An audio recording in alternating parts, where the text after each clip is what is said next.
All right, welcome to Hoops Tonight here at The Volume. Happy Friday, everybody. Hope all of you guys are having a great week. Got a fun show for you today. We're going to do an instant reaction to Knicks-Nuggets from last night. Fun game for both teams. Monster Isaiah Hartenstein night. The Knicks battle, but the Nuggets end up pulling away late. Jokic is awesome. We're going to break that game down from the perspective of both teams. And then after that, we're going to hit a mailbag, as I promised at the tail end of the show. You guys know the drill. Before we get started, subscribe to our brand new YouTube channel so you don't miss any more of our videos. Follow me on Twitter at _JasonLT so you guys don't miss show announcements or film threads. Don't forget about our podcast feed, wherever you get your podcasts under Hoops Tonight. It's also super helpful if you leave a rating and a review on that front. And last but not least, keep dropping mailbag questions in the YouTube comments so we can keep hitting them throughout the rest of the season. All right, really quickly before we get started too, I want to give you guys a quick breakdown of how the next week's going to go, because I actually go out of town on Sunday morning and I'm out of town until Thursday afternoon. I'm getting one last getaway with my wife. We're going skiing in Lake Tahoe. And remember, when I get back, that's when everything hits the fan. 3 weeks from Sunday is actually the final day of the regular season. That Tuesday is the start of the play-in tournament. During that week, we're going to have series previews for every playoff series and instant reactions to the play-in matchups. Then we have the actual opening day of the postseason that Saturday where they have the 4 games. And that's when we start going live on YouTube every single night. So a little bit of a break from Sunday to Thursday. Then obviously it's grind time, but I've got content coming out the entire time I'm gone. So obviously today, the Knicks-Nuggets reaction, mailbags running on Saturday. The Nerd Sesh guys came on this morning and we went for over an hour. We recorded a bunch of stuff. We did a deep dive into the play-in tournament in both conferences. We also hit the top of the league, talked some Celtics, some Bucks, some Nuggets. We also had a fun segment at the end of the show that I think you guys will like. That's all rolling out on Sunday, Monday, Tuesday, and Wednesday. So there'll be content coming out the entire time I'm gone, but no actual like instant reaction, live reacting to games and stuff until I get back on Thursday, which will be a fun one because on Wednesday night, we have our rematch between the Suns and the Nuggets, that epic overtime game that Phoenix won last time. So that's going to be a really fun one to react to. We'll be hitting that one on Thursday when I get back into town. All right, on that note, let's get into Knicks-Nuggets. So Knicks-Nuggets is probably my favorite NBA Finals matchup outside of Nuggets-Celtics. Obviously, I think Nuggets-Celtics would just be an all-timer. I think it would go 6 or 7 games. I'd pick the Nuggets, but I think it would be an incredibly entertaining series. But when the healthy Knicks are actually whole, when they have Mitchell Robinson, when they have Isaiah Hartenstein backing up Mitchell Robinson, you can make a case that could be reversed too. When you have Julius Randle and now Precious Achiuwa playing more at the 4 instead of at the 5, when you have OG Anunoby healthy out there, they are just so incredibly physically imposing. I mean, as a Denver fan, you got to experience that last night just with the injury-riddled Knicks. I just think that would be a really, really fun final series. And so this is a matchup that I really liked. But in this particular game, obviously, still no front court for the Knicks. Tough matchup for them under those circumstances, but they played a hell of a game, and it was close for the most part. Jalen Brunson was great. He had 26 points and 9 assists with 0 turnovers. Denver defended him pretty well, too. They were throwing aggressive coverages at him. He just had all of his shot-making stuff working. His start-stop quickness was locked in. He found all the little openings that take place over the game to find easy shots. I thought Deuce McBride played a really good game. I thought he defended Jamal Murray really well. He continued to flash some of that high-level shot making that he's been showing as of late. Like Deuce McBride's been flashing a little bit of that off-the-dribble pop that I think he's had in the bag for a while, but the opportunity presented to him after the trade deadline has given him more opportunities to show that. Now, Jamal Murray was still able to bully him to spots because he had that physical size advantage, and we've seen that before where the really good ball pressure quick guards can struggle sometimes against Jamal Murray when he's physically aggressive with them. But Deuce did his job, made him work. Jamal was just 9 for 20 from the field and had 4 turnovers. Isaiah Hartenstein was a monster. I've been so impressed by him this year in general. Obviously, he's always been a great rebounder, and he's always been great in that like short roll with those little pop shots, right? Like he's 5th in total offensive rebounds in the entire NBA this year, and he's shooting 57% on those floaters that he takes in the lane. So like obviously that's something we've always known about Isaiah Hartenstein, but he's making a lot of really high level offensive plays around that. Like big part of this game was him just taking Jokic one-on-one. He got a couple of buckets on him that way. It kind of reminded me of what he was doing to Sabonis in the Sacramento game. Like Hartenstein he'll drop his shoulder and go into your chest, and he can make little shots over the top. He got to a little right-handed hook shot over Nikola Jokic in this game too. He's also starting to figure out some of the intricacies of the pick and roll game, like how to angle screens properly, when to slip and when to disengage from the screen and start rolling to the basket. There was a specific play too that was really high level that I want to call out, where he set a Gortat screen, and I want to break this down for you guys. So basically, it was a Jalen Brunson, Isaiah Hartenstein ball screen on a cleared side. They ran an action to get into it, but it resulted in just a cleared side ball screen. The two defenders in the play were Jokic on Hartenstein, Aaron Gordon on Jalen Brunson. So obviously it's a cleared side pick and roll. So like most teams in the NBA do, Denver ends up calling for ice coverage. Now, ice coverage is the most common pick and roll coverage you'll see in cleared side ball screens, or in really any sort of side ball screen at any level of basketball. And essentially the idea there is that the ball handler, Jalen Brunson, in this case a lefty, is on the right wing. He wants to get to his strong hand going into the lane, working in pick and roll, right? Aaron Gordon, instead of chasing him like a typical lock and trail type of situation and applying back pressure like you would in a middle ball screen or anything towards the middle of the floor, instead what he's doing is he's jumping way on Jalen Brunson's high side, up on his left-hand side, taking away the screen as an option and basically giving him a right-handed driving lane. Nikola Jokic drops directly into that right-handed driving lane, making himself available in help. This is a textbook ice coverage. In that situation, Hartenstein's job, as soon as he realizes that the ice is happening, his job now is a screen doesn't really help, because he's not going to actually be able to get Aaron Gordon out of position, because Aaron Gordon's literally denying the left-handed drive. So his job there is to find a gap, an opening between Aaron Gordon and Nikola Jokic to make himself available for the catch so that he can shoot his little pop shot in the lane. That's what Hartenstein does. Goes to set the screen, sees Aaron Gordon hop high side to set up that ice, and then he disengages from the screen, slips into that opening, okay? Jalen Brunson does what he's supposed to do. He makes a hard dribble move to his right, but he wants to get back to his strong hand. So after he goes to his right hard, he brings it back to his left-hand side, and Aaron Gordon gets out of position. He gets stuck on Jalen Brunson's right-hand side. This is where Hartenstein makes an incredibly smart read. So Nikola Jokic is waiting there. And now Aaron Gordon, instead of being on Jalen Brunson's left-hand side, is on Jalen Brunson's right-hand side, okay? Hartenstein identifies there. Jalen Brunson has an opportunity to drive to his strong hand. So Hartenstein bails on trying to make himself available and just goes and sets a screen on Jokic, because Jokic is the help man. Jalen Brunson already has Aaron Gordon out of position so he can get to his strong left-hand side. Brunson, his only issue now is the helper, which is Nikola Jokic at the rim. Hartenstein identifies on the fly that his best way to help Brunson is just to set that screen on Nikola Jokic in the lane so that he can't help. He runs over and screens Nikola Jokic. Brunson drives left right behind him, gets all the way to the basket and lays it in. There's even an additional element there of timing with Jalen Brunson, because Michael Porter Jr. had come into the lane to defend the action 3-on-2, and Jalen Brunson waited to hit the Jets until Michael Porter Jr. had to vacate the lane on his defensive 3-second call, and that just kind of parted like the Red Sea.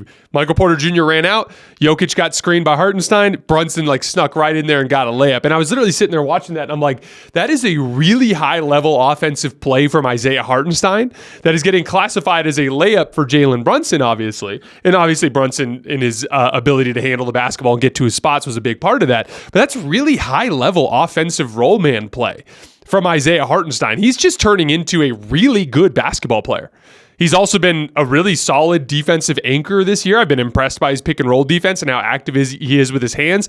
Isaiah Hartenstein's just really damn good. And again, you can make the case that when Mitchell Robinson comes back, that Mitchell Robinson should come off the bench. Not because of anything Mitchell Robinson's doing, just because Isaiah Hartenstein and his pick and roll chemistry with Jalen Brunson and the job that he's been doing.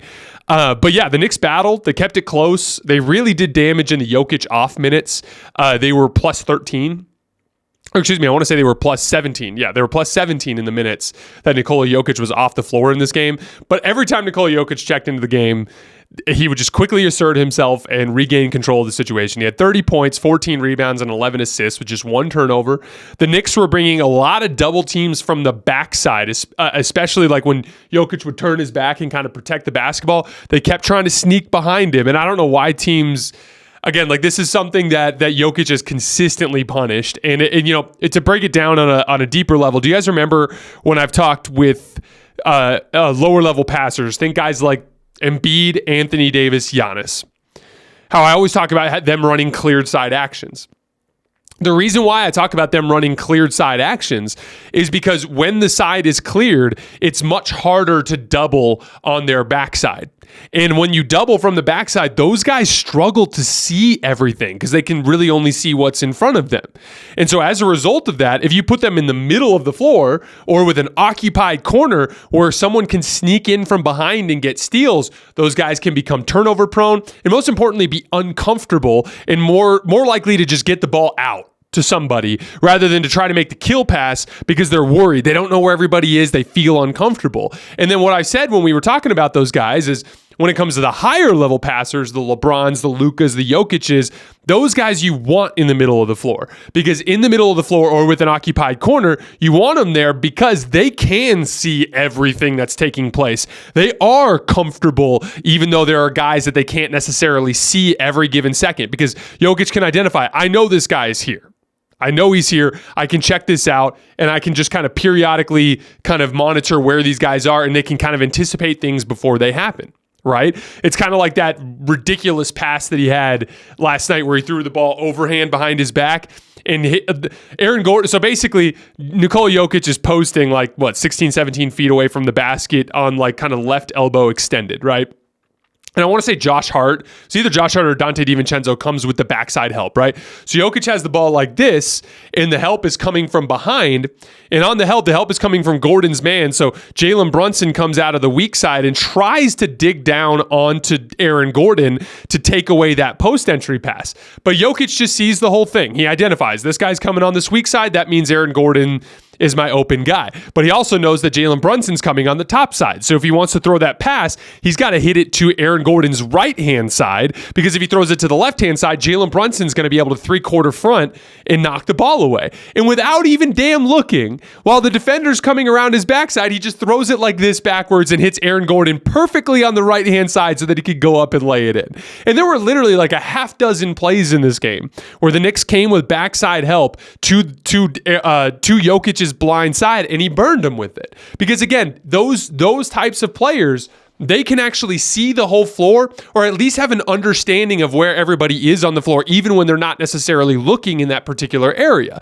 And again, when you are in the middle of the floor with an or have an occupied corner, meaning when there are defensive players literally surrounding you, you are actually closer to every offensive player. Again, if I have Jokic on a cleared side, which by the way, he had some success in cleared side situations too. I don't want to pretend like that didn't happen. But when Jokic is on a cleared side and everyone's on the opposite side of the floor, let's say you got Aaron Gordon under the rim, but all the other three-point shooters are spaced out along the three-point line. They're all those passes are in the same direction and therefore they're further away. Right? Whereas if he's in the middle of the floor or when he has an occupied corner, he's effectively closer to every offensive player. Every offensive player is within 15 feet of him, right? And so when those double teams come from different angles, when he gets the ball to the right spot, there's less time for the defense to rotate. There's actually more openings there. It's just that the guys like Anthony Davis and Giannis and Embiid, they really struggle to make those reads when they're surrounded by defenders. So you almost need to clear the side for them and make them make skip passes over the top, which are easier to rotate to, right? That's the advantage of having a player that's capable of operating in the middle of the floor. And again, for Jokic, you saw last night just a perfect example of every single time the Knicks brought that backside help along his blind side, he was able to make them pay for it just because he has such a good understanding of where everybody is on the floor. The Nuggets were plus 30 with Nikola Jokic on the floor in this game. Think about that.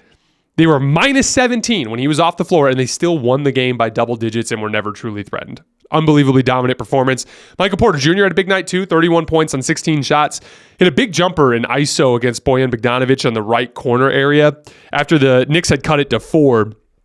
I want to say it was on a Precious Achiuwa layup, if I remember correctly. But the Knicks cut it to 4, or excuse me, cut it to 2. It was like 90 to 88 or something like that. And Michael Porter Jr. just straight ISO, got a bucket over Bojan Bogdanovic. He was super efficient in this game. He's actually been the most efficient jump shooter in the entire league this year. He's taken 644 jump shots. There are 45 players in the NBA that have attempted at least 500. He ranks number 1 on that list. And Michael Porter Jr. jump shot has been worth 1.19 points per possession this year. Now, points per shot, I should say. So just for trivia, who do you guys think is number 2 on that list? The answer is Dante DiVincenzo of the Knicks. He's just 3/1000ths of a point per shot behind Michael Porter Jr. So the two best jump shooters in the NBA were on the floor together last night. The Nuggets are rolling 13-2 since the All-Star break. And again, their only 2 losses were in games where they lost either at the buzzer or had a shot that sent the game to OT at the buzzer that they lost in OT. That's the best record in the league over that span. They're second in offense, 8th in defense, second in net rating, and 3rd in points in the paint per 100 possessions over that span. You know, last year after the All-Star break, they came out hot. They were 5-1 in their first 6 games, and then they immediately fell apart. And this year, they've just been so much sharper. They just, to me, like, this is a major, like, check box that a box that they've checked in their process towards a championship repeat. This is not a team that is relaxing. This is a team that is focusing. This is not a team that looks like they think it's going to be easy. This is a team that is preparing for the hard challenge that is winning 4 playoff rounds. If you're a Nuggets fan, you should feel very, very confident in your team right now. The thrill and excitement of March Mania is here, and DraftKings Sportsbook, one of America's top-rated sportsbook apps, is giving new customers a shot to turn $5 into $150 instantly in bonus bets with any college basketball bet. UConn is currently the favorite to win the title at plus 500. My favorite team, hometown Tucson, Arizona Wildcats, are currently plus 1,300. Plenty of good bets to check out. Download the DraftKings Sportsbook app and use code HOOPS. That's HOOPS. New customers can bet $5 to get $150 instantly in bonus bets. Only at DraftKings Sportsbook with code HOOPS. That's HOOPS. The crown is yours. All right, let's move on to our mailbag. So, first question. And by the way, I got 51 questions to the mailbag tweet that I sent out. Obviously, I normally take mailbag questions from YouTube, but I wanted to take them from Twitter this time. So we had like 51 questions. They were all super, super interesting. I'm sorry that I can't actually get to all of them. I think we only have about a dozen here that we're going to get to. But I do sincerely appreciate you guys taking the time. And again, we're going to keep doing mailbags really throughout the entire year moving forward. So if there's a mailbag question that I haven't got to that you really want, just keep dropping it in there and we will eventually get to it. All right. Do you believe that LeBron should leave the Lakers next season from a fan standpoint? And if so, where is the ideal place you would want to see him compete? And if not, could the Lakers be competitive next season? So if LeBron leaves, which if they lose in a disastrous fashion, I think that he should. I would hate to see LeBron go down with this particular ship in Los Angeles, where he's surrounded by incompetence in so many different levels in the coaching staff and in the ownership group and in the front office. It's just layer after layer. Even even in the medical staff, even like there's a statue with typos on it out front of the arena. Like it's just clear. It's just so funny to me how like when there's incompetence at the ownership level, it just trickles down to every single level from there. But I want to see him play for the Knicks. I think it's an absolutely perfect fit in that front line. If you just kind of slotted him into that Julius Randle spot, I think it would immediately make them a top tier championship contender. It'd be a big market that actually justifies a presence like LeBron making a move in that direction. I think Jalen Brunson is the perfect type of co-star for him, is that like offensive fulcrum type of guy. He'd be in a defensive role where because of Dante DiVincenzo and OG Anunoby, he'd never have to defend on the ball. Because of Mitchell Robinson and Isaiah Hartenstein, he'd be consistently in that low man position where I think he'd be really impactful. I think the Knicks would be amazing. Can the Lakers be competitive next season? It just really depends on what they end up doing around the draft. They're going to have 3 draft picks as well as some other roster assets that they can move. They really, really, really got to go one of 2 directions. And I talked about this yesterday with Jovan, but they either need to bring in a legitimate offensive fulcrum to run the offense the entire season, which will just help them be better in the 82 games, or They need to bring real high motor athletes on the perimeter because at this point, LeBron and AD are just not consistent enough with their athletic engagement. Next question. If the Knicks are healthy, do you think they have a legitimate chance to go to the finals? Absolutely. I think that everybody but the Celtics is flat out beatable, and I'd be tempted to pick a healthy Knicks team over all of them, including the Bucks. Because the Knicks aren't healthy, I would pick the Bucks as the safer number 2 in that conference. But if the Knicks were fully healthy and in rhythm, they've just played better basketball this year than Milwaukee, in my opinion, relative to the talent that they've had available to them in the lineup. As far as getting to the finals, they'd have to beat Boston, right? But they're a big physical team, and they can wear you out. And I think they could bait Boston into some of their worst tendencies. Them scoring the basketball would be tricky because of all the perimeter defense that they could throw at the table. But if they could drag it down into the mud, and if they get enough out of Jalen Brunson, I absolutely think they can. To me, the Knicks are not in the top tier of contenders, obviously, but they're in that next tier. And I think when they're healthy, they're very capable of making a finals run. All right, we have 2 Pelicans-related questions. I'll read them both, and we'll go through them both. Can the Pelicans win the Western Conference and make it to the finals? Second question, Pels fan here. Do you think Zion's play right now is sustainable for the playoffs, for when the game slows down and teams can really zero in on him defensively? He's a great regular season player, but he's untested in the playoffs. So first of all, can the Pelicans win the Western Conference and make it to the finals? Of course they can. I just have them at the bottom tier among the Western Conference playoff teams. They have a couple of specific things that are big red flags for me. So for instance, they've been a very good defensive team, but they have not been a very good defensive front court. And throughout this season, that Zion-Jonas front court on many different occasions has been picked to pieces.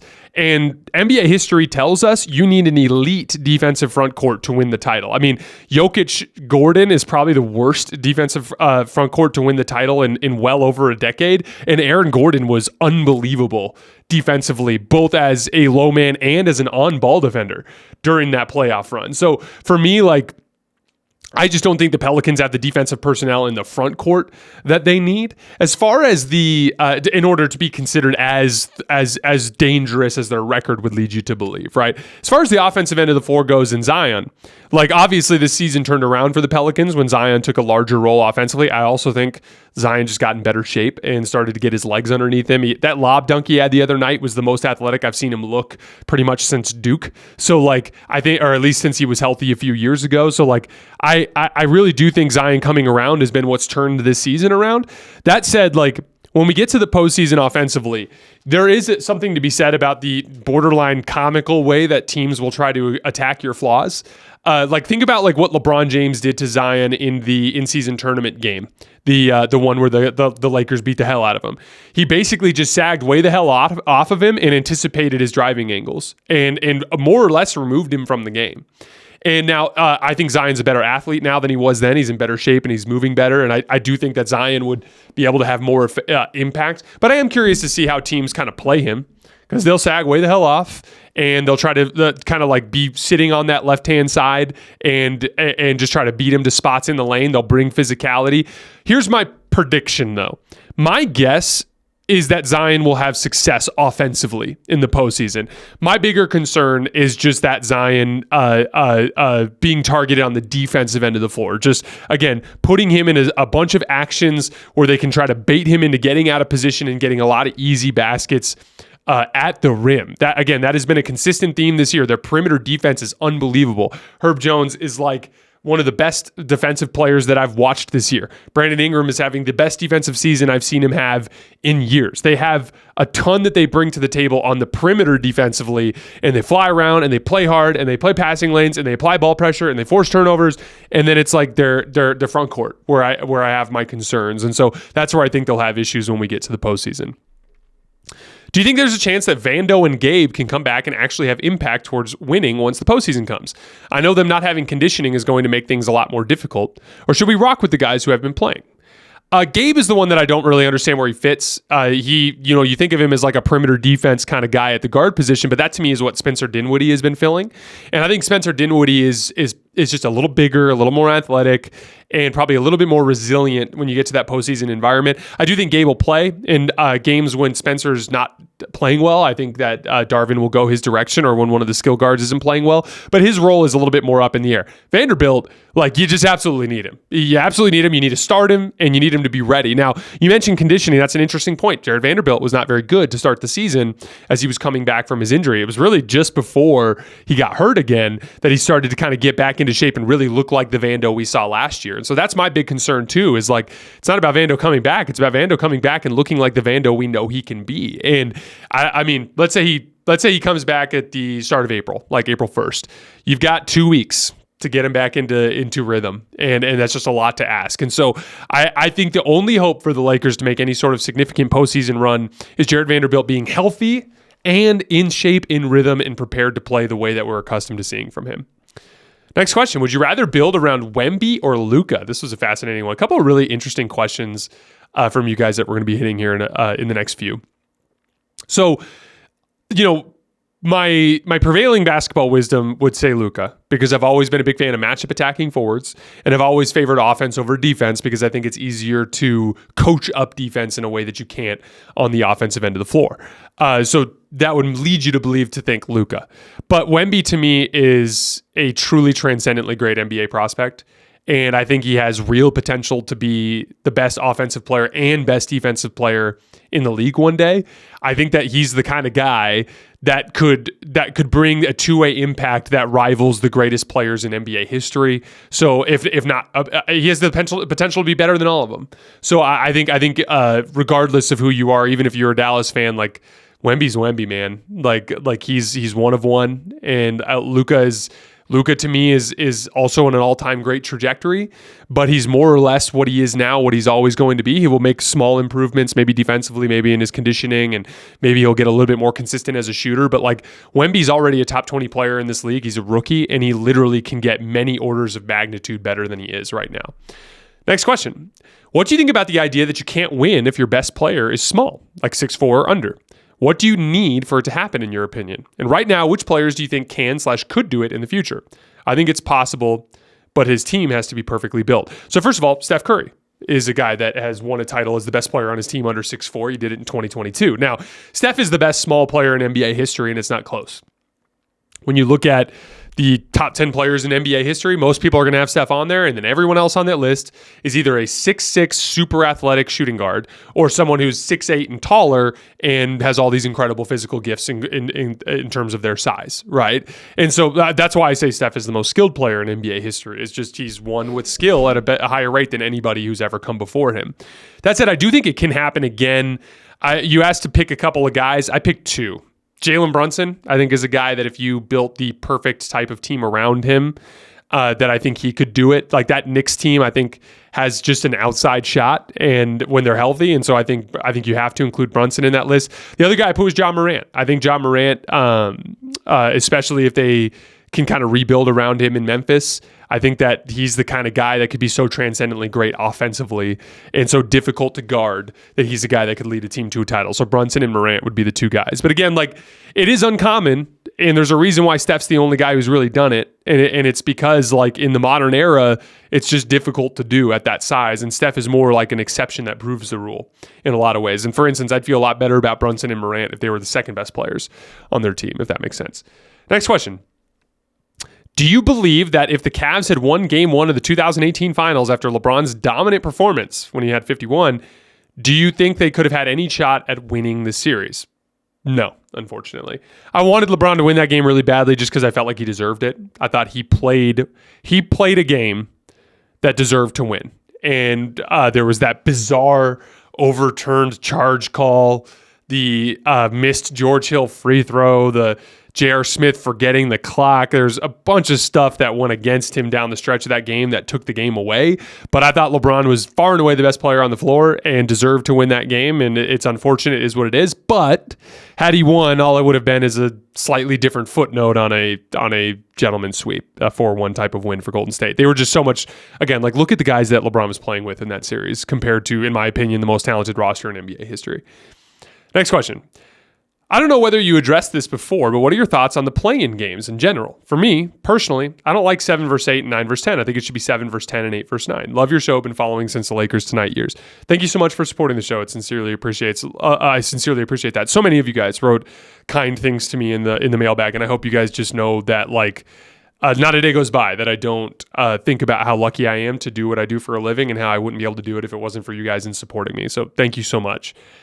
It's really this simple. You can't do that because you can't have an 82-game season come down to one game for teams that actually did crack the top 8 in the standings. They do it 7 versus 8 and 9 versus 10 because 7-8 get to potentially lose twice. So if that 7 game, you happen to have just an ice cold shooting night and 8 comes in and beats you, you can turn around, look at Miami last year, right? Miami loses to Atlanta. Miami ends up going to the finals and they lost their first play-in game. It wouldn't have been fair, in my opinion, if they had been in the top 8 to kick them out over one loss where they just had a bad night on the defensive glass against the Atlanta Hawks, right? So that's kind of the way I look at it. 7v10 seems fair because it's a better matchup for the 7. But if you're the 7 seed, you would rather play the better team but have 2 chances over playing the worst team and have 1 chance any day of the week because of the variance that exists in basketball. All right, we have 5 more questions, it looks like. This is a really interesting one. If I had a time machine and went to the future and came back and I told you that neither the Nuggets or the Celtics were going to make the finals, what teams would you pick to make the finals? And what do you think would be the reason the Celtics and Nuggets wouldn't make the finals? So reasons, Boston would lose in the classic way that we've seen them lose. They would go cold from 3 and then fail to find higher percentage shots around the basket and go down shooting and missing threes. And not defending as well as they're capable of because they didn't bring appropriate urgency on that side of the floor. Denver, I put one of 2 things, either an injury to a starter, because I think their whole system could become easier to guard if one of those guys gets hurt. And then 2, kind of like what happened in overtime against Phoenix. If there's been one kind of little vulnerability I've noticed, sometimes late in games, Jamal Murray plays hero ball. And he makes them a lot. He made big shots against Phoenix. He made big shots against Dallas. But specifically in the overtime against Phoenix, Bradley Beal was ignoring KCP, defending all those actions 3-on-2, really sitting down in the lane, and Jamal was just hunting his own shot and missed a couple of really tough ones instead of just playing basketball in the flow the way that Denver typically does. He even looks off Jokic a lot of times in those situations. Again, I'm being super nitpicky here, but if they were going to lose, that's what I think it would look like. Now, if they were healthy, I would take the Knicks as the second best team out of the East. But like I talked about earlier, it's just Julius Randle's out of rhythm. I don't know if Mitchell Robinson will be back. OG Anunoby, this elbow thing flared up again. And I think he had a procedure on it earlier. So that's concerning that he had a procedure and that it's still giving him issues. So I would lean with Milwaukee. Damian Lillard last 13 games, 9 3-point attempts per game at over 40% shooting. So Milwaukee's starting to look a little bit better. I think they're probably the safest bet. Out West, I think this is going to come off as crazy because they're a play-in team right now, but I'm going to say the Phoenix Suns. I think that they have the best ability to knock off Denver out of the teams in that conference. I was originally leaning towards the Clippers in that regard, but the Clippers have been playing some dog shit basketball for the last couple of months, and I'm actually pretty concerned about them. So I'm going to go with Milwaukee versus Phoenix. All right, 4 more. As Golden State transitions from an offense around Steph Curry, what kind of offense should they adopt if Kuminga develops into a player who could be a focal point? So I'm still a big believer in the 5-out offense in general as a foundational build, especially with Trayce Jackson-Davis and some of the higher level stuff he's shown as a kind of screen and roll guy and as a cutter in general. It would look a little bit different because I think Kuminga has a lot of individual on an island game to him, and I think that's part of his best, kind of future potential in this league is a guy that no one can guard on an island, especially in those face-up ISO and post-up situations. And so I kind of think of it a lot like the 2018, 2017 Warriors where they run their 5-out stuff, but a lot of times they'll run action just to get to get Kevin Durant to a spot where he can go to work, right? Another team who does this a lot is Denver. Denver runs a 5-out offense, but a lot of times they'll just be let's run this wedge screen, which is essentially a cross screen that takes place around the high post to try to get Jokic into deep post position. Then they'll throw the ball down to Jokic and then everyone spaces the floor. Even the 5-out approach for Denver looks like 4-out sometimes in the sense that they'll just come down and they'll get out of their 5-out stuff and they'll just space and then they'll run 2-man game. They'll also come down and they'll run their 5-out, right? They'll run horn sets, they'll run, pistol stuff, and they'll get into their actions. But a lot of times they'll just be like, you know what? We're going to run our Jokic Murray 2-man game, and we're just going to clear the side, right? Or we're going to run with an occupied corner or run it at the top of the floor, whatever it is they're going to do. They will just spam an action to get their scores into spots, right? That's kind of the way I look at it with Kuminga. I think it's important for Kuminga to learn how to play in the read and react 5-out stuff that Golden State does, because Steph Curry's not going anywhere, and Steph Curry's got at least a couple more years of him being damn good. And so you need to learn how to play off of that, and that's going to involve a lot of the 5-out stuff. But I think they could break away and it'd be a call, right? So like maybe in a dead ball situation, Steve Kerr's going to call a play to get Kuminga and ISO in a good position on the floor. I mean, they more or less are doing this right now anyway. But like that to me is where I look at the development for Kuminga. It's got to be both. He's got to be able to function as a cog in the 5-out alongside Steph Curry, while also being a guy that can work on an island, because that's one of his best individual traits. This is a fun one. What team do you reckon has the best vibes? This is important because he's trying to settle a debate. So I just off the top of my head, I ranked my top 5 vibes teams. Now, again, vibes for me are teams that just like each other and love playing basketball, and just overall over the course of the season, there's less of the dips down into the malaise and the where it just seems like they're unhappy and don't like each other. Number 1, I put the Denver Nuggets. Again, they've just been, I've just had so much fun watching them this year. They've been a really fun defending champion because they just have been better in so many different ways. And everyone is so bought into their role. They don't even have disease of more stuff. Like that was the whole thing with Pat Riley. Remembers, like, you win a title and then it's the disease of more. Everybody wants more after they have the trophy. That has not been an issue for Denver. For 2, I put the New York Knicks. They all year long, everyone seems to be in line in their roles. Everyone trusts Jalen Brunson to lead everything. Everyone trusts Tom Thibodeau. Everyone's bought in every single night. They play, for a group of a lot of veteran guys, they play really hard all the time. Really, really like the Knicks. 3, I put the New Orleans Pelicans. They've been one of the best vibes teams in the league for a half decade now. They have their lulls where they don't play super well, but it doesn't really stem from personality differences or seeming like they don't like each other. It's just they have their own talent issues that they have to deal with. But I have New Orleans at 3. 4, I put Boston. I think they've had really good vibes this year. And then 5, I put the Oklahoma City Thunder. All right, 2 more. Do you think D'Lo is going to break in the playoffs again? I don't see him being able to handle a lot of speed or physicality. He's good, but I feel kind of soft. Hard defenders throw him off. So I agree, for the record. I specifically think D'Lo has improved this year, but in areas he was already good. He's gone from being a good shooter to a better shooter. He's gone from being a good pick and roll decision maker to a better pick and roll decision maker. He's gone from being like a guy who was let's just set that aside for a second. His weaknesses, though, were handling physical ball pressure, defensive focus and effectiveness, especially in off-ball situations, and just in general, like his shot falling apart when the physical intensity picks up. Not just falling apart, but falling apart in a bad way, like where he's missing by a lot, right? Those are his issues. What have we seen this year? We've seen him be better at the things that we know he's already good at, but he continues to struggle with ball pressure. He continues to struggle to make shots in super physical environments. He continues to turn the basketball over and struggle with dealing with length on the ball. Like, he just struggles there. So, like, I tend to think that D'Lo is going to be more or less the same player when we get to the postseason, depending on the matchup. I do think he'll still have really high highs as we get to specific matchups where he's more comfortable. That is if the Lakers even make the playoffs. Last one. Why isn't Luka in the MVP discussion? He leads the NBA in overall stats, and the Mavs have been on fire since the trade deadline. It's really this simple. They don't even have a top 10 record in the league, at least at the time of recording here on Friday morning. So, like, really, it's just if you go back through NBA history, if you're not in the top 10 in the NBA standings, like, you can't be considered for MVP. Your team's just not good enough. Luka's been amazing this year, massively improved as a three-point shooter. Obviously, even though there's some ugly moments, and Luka's still good for some duds on the defensive end of the floor, for the most part, he's been much better defensively this year than he has been in years past. So, like, Luka's played like an MVP, but, like, winning an MVP is as much a team accomplishment as it is a player accomplishment, and the Dallas Mavericks have just not quite been good enough. All right, guys, that is all I have for today. As always, I sincerely appreciate you guys for supporting the show. Thanks for letting me hop out of town for a little bit. I will see you guys on Thursday for a fun breakdown of Suns Nuggets. Should be a good one. I'll see you guys then.